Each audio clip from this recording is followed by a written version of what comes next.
ರಾಜ್ಯದ police ಸಿಬ್ಬಂದಿಗಳಿಗೆ good news. ಹುಟ್ಟುಹಬ್ಬ ಮತ್ತು ವಿವಾಹ ವಾರ್ಷಿಕೋತ್ಸವಕ್ಕೆ ರಜೆ, ಸಾಂದರ್ಭಿಕ ರಜೆ ನೀಡುವಂತೆ ಡಿಜಿ ಸಲೀಂ ಅವರು ಆದೇಶ ಕೊಟ್ಟಿದ್ದಾರೆ. ಇದು ರಾಜ್ಯ ಪೊಲೀಸ್ ಸಿಬ್ಬಂದಿಗಳಿಗೆ ಒಂದು ರೀತಿ ಗುಡ್ ನ್ಯೂಸ್.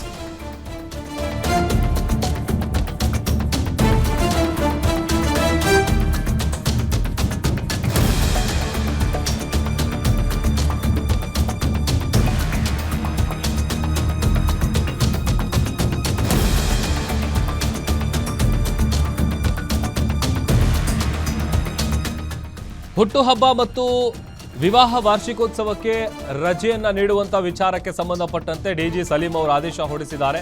ಒತ್ತಡದ ಕೆಲಸ ಸಮತೋಲನಕ್ಕೆ ರಜೆ ಸಹಾಯಕವಾಗಲಿದೆ.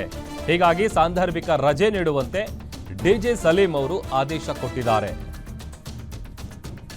ಬರ್ತ್ಡೇ, ಅದರ ಜೊತೆಗೆ ಮ್ಯಾರೇಜ್ ಆನಿವರ್ಸರಿ ಏನಿರುತ್ತೆ ಅದಕ್ಕೆ ಸಂಬಂಧಪಟ್ಟಂತೆ ರಾಜ್ಯದ ಪೊಲೀಸ್ ಸಿಬ್ಬಂದಿಗಳಿಗೆ ಒಂದು ಗುಡ್ ನ್ಯೂಸ್ ಇದು. ಸೊ ಅವರಿಗೆ ಸಾಂದರ್ಭಿಕ ರಜೆ ಕೊಡಬೇಕು ಅಂತೇಳಿ ಡಿಜಿ ಸಲೀಂ ಅವರು ಆದೇಶವನ್ನು ಹೊರಡಿಸಿದ್ದಾರೆ. ಸುತ್ತೋಲೆಯ ಪ್ರತಿ ಕೂಡ ನಿಮಗೆ ತೋರಿಸ್ತಾ ಇದ್ದೀವಿ. ಒತ್ತಡದ ಕೆಲಸ ಏನಿರುತ್ತೆ ಆ ಒಂದು ಕೆಲಸಕ್ಕೆ ಈ ರಜೆ ಒಂದು ರೀತಿ ಹೆಲ್ಪ್ ಆಗುತ್ತೆ.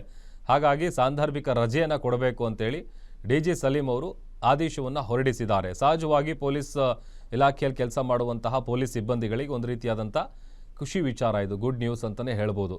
ಸಾಂದರ್ಭಿಕ ರಜೆ ಸಿಗುತ್ತೆ ಇನ್ನು ಮುಂದೆ ಅಂತ ಅಂದರೆ. ಯಾಕಂತಂದರೆ ಹೇಳಿ ಕೇಳಿ ಬೇರೆ ನೀವು ಯಾವುದೇ ರೀತಿಯಾದಂಥ ಇಲಾಖೆಗಳಲ್ಲಿ ಅಥವಾ ಬೇರೆ ಡಿಪಾರ್ಟ್ಮೆಂಟ್ಗಳಲ್ಲಿ ಕೆಲಸ ಮಾಡಬೇಕಾದ್ರೆ ರಜೆಗಳು ಸಿಕ್ಬಿಡುತ್ತೆ. ಬಟ್ ಆದರೆ ಈ ಪೊಲೀಸ್ ಇಲಾಖೆಯಲ್ಲಿ ರಜೆಗಳು ಸಿಗೋದು ಭಾಳ ಕಷ್ಟ.